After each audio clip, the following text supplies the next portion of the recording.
Halo semua, aku Surya. Pada kesempatan kali ini, aku akan membahas mengenai circular queue. Sebelumnya, apa itu circular queue?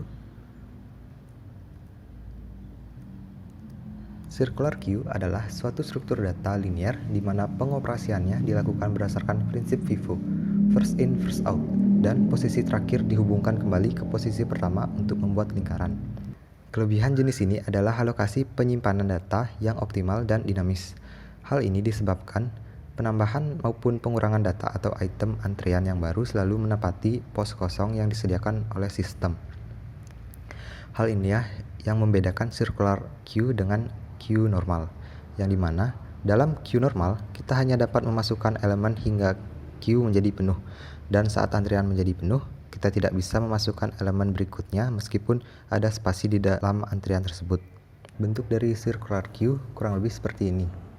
Selanjutnya, operasi dalam circular queue. Yang pertama ada front. Front adalah operasi untuk menandakan item paling depan. Kemudian yang kedua ada rear. Rear merupakan operasi untuk menandakan item paling akhir. Yang ketiga ada NQ.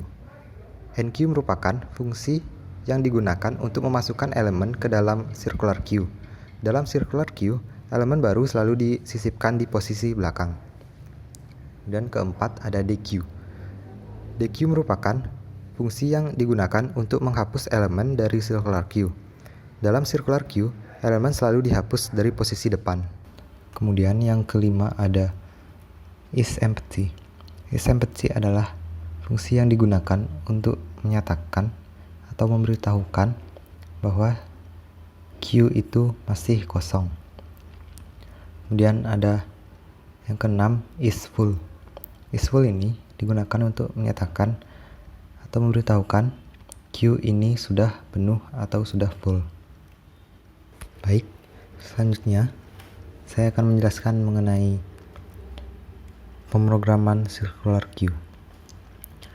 Pada kali ini saya menggunakan source code dari geeks4geeks.org. Yang pertama, saya akan menjelaskan mengenai NQ. Pada proses NQ, hal pertama yang dilakukan oleh compiler adalah mengecek apakah queue tersebut masih kosong atau sudah penuh. Terlihat pada source code ini, if front sama dengan 0 dan rear sama dengan size min 1, yang dimana queue di sini size-nya sama dengan 6. Terlihat pada gambar, front sama dengan 0, yang dimana front terdapat pada indeks ke-0 dan rear terdapat pada indeks ke-5, yang dimana size min 1 yaitu 6 min 1 yaitu 5. Dan selanjutnya ada rear sama dengan front min 1 modulo size min 1, yang dimana pada circular queue atau pada gambar di sini front terdapat pada indeks kedua, yang yaitu 2 min 1 sama dengan 1, dan kemudian size-nya itu 6 yang kemudian dikurangi oleh 1 sama dengan 5. Selanjutnya dicari 1 modulo 5, hasilnya adalah 1, maka didapat rear berada pada indeks ke-1. Jika compiler menemukan hasil seperti ini, maka compiler akan mengeprint atau menampilkan hasil queue is full, yang dimana artinya queue di sini sudah penuh. Selanjutnya, jika compiler tidak menemukan kesamaan dengan kondisi yang pertama ini, maka program akan dilanjutkan ke kondisi kedua, yaitu else if front sama dengan min 1, yang dimana front sama dengan min 1 ini menyatakan bahwa Q itu masih kosong.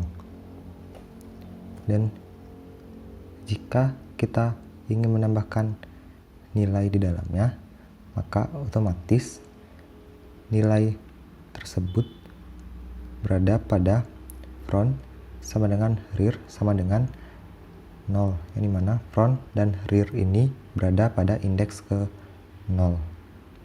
Kemudian kondisi selanjutnya,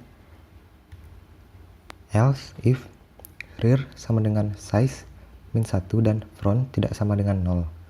Bisa kita lihat pada gambar di sini, rear di sini terdapat pada indeks ke-5 dan front di sini terdapat pada indeks ke-4. Pada saat kita ingin menambahkan atau memasukkan sebuah nilai, maka rear di sini akan berubah menjadi 0 atau rear di sini terdapat pada indeks ke 0. Selanjutnya, pada kondisi selanjutnya, terlihat pada gambar front terdapat pada indeks ke 0 dan rear terdapat pada indeks ke 1. Pada saat kita ingin menambahkan atau menginput sebuah nilai, maka rear di sini akan berpindah atau rear sebelumnya ditambah dengan 1. Terlihat pada gambar, saat sudah menginputkan sebuah nilai, maka rear terdapat pada indeks ke-2. Selanjutnya, kita akan masuk ke proses dequeue. Pada proses dequeue, hal pertama yang dilakukan oleh compiler adalah mengecek apakah queue itu kosong atau penuh. Dapat kita lihat di source code ini. If front sama dengan min 1, yang dimana jika front sama dengan min 1, maka Q itu kosong. Seperti pada gambar di sini. Front sama dengan min 1 yaitu kosong. Jika front sama dengan min 1, maka compiler akan mengeprint atau menampilkan Q is empty ke layar. Kemudian kondisi selanjutnya, kita menginput in data sama dengan array front sama dengan min 1, yaitu if front sama dengan rear, yang dapat kita lihat pada gambar di sini. Front sama dengan rear, ini mana pada gambar di sini nilai 10 terdapat pada indeks ke 0. Saat kita melakukan proses dequeue, maka front dan rear ini akan sama dengan min 1, yang dimana saat menghilangkan atau menghapus nilai 10 ini, Q akan kosong. Kemudian kondisi selanjutnya, else if front sama dengan size min 1. Dapat kita lihat di gambar di sini. Pada Q kali ini, front berada pada indeks ke-5.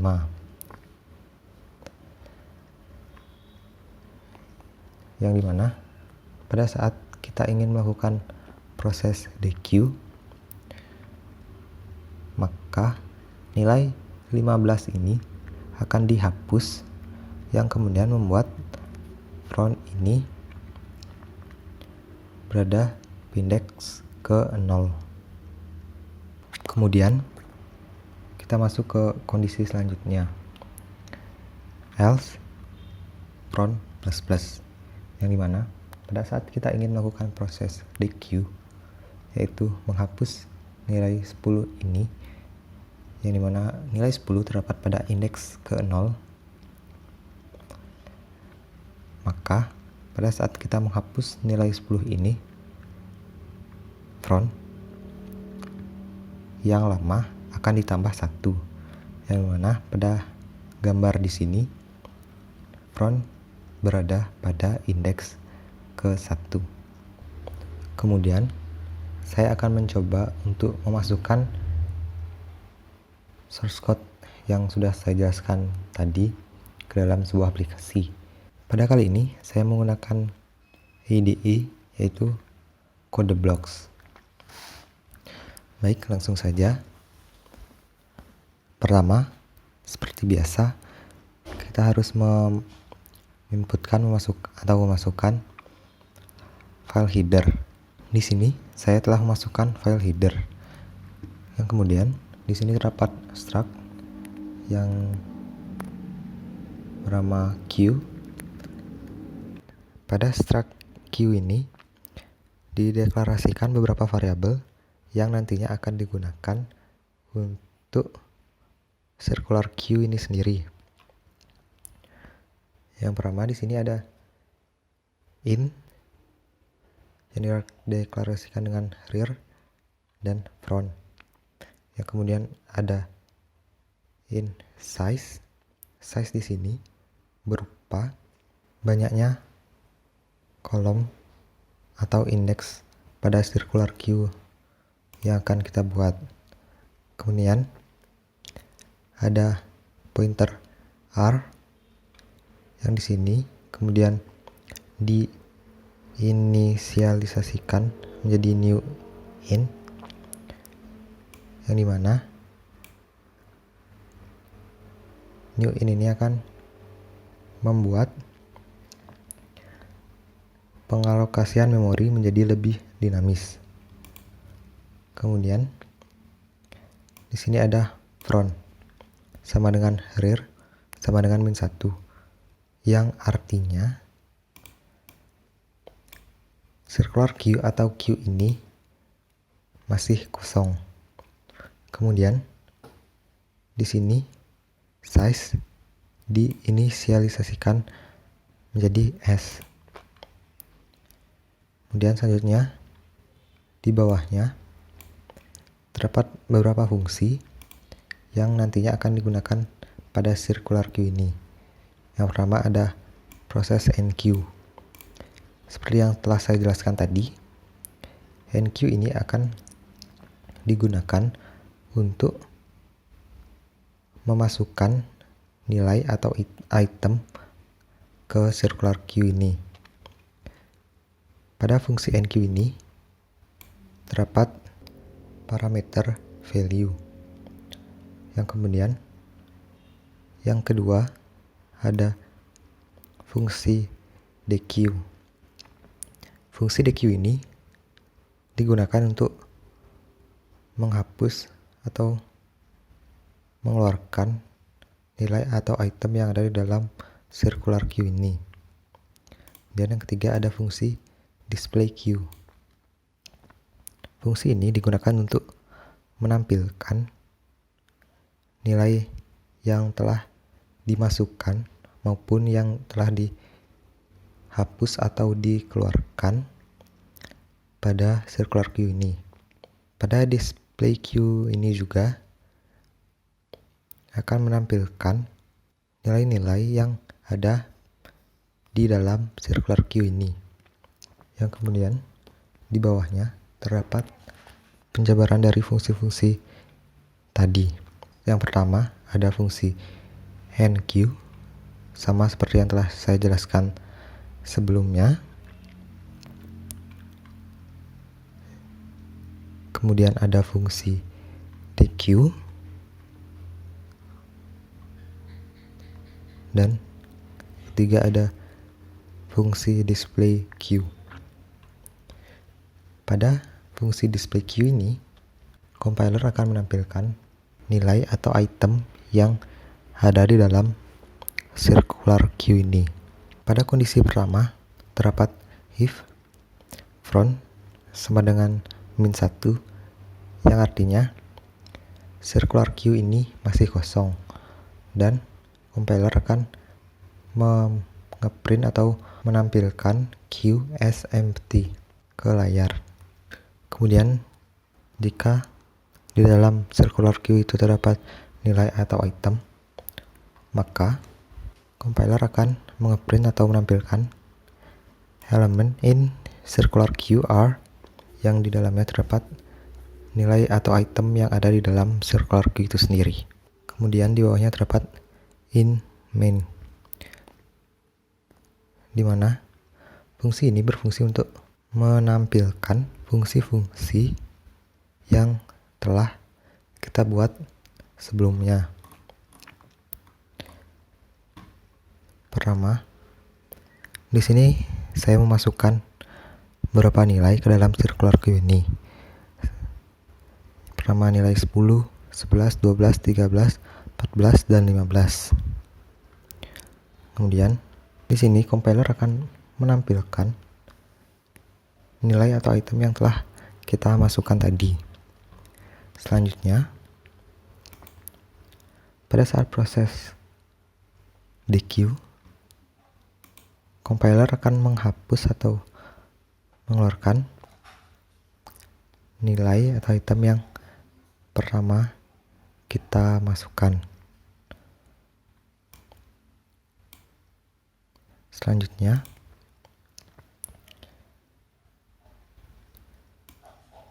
setelah menampilkan hasil dari dequeue itu sendiri, compiler akan menghasilkan nilai atau item yang baru.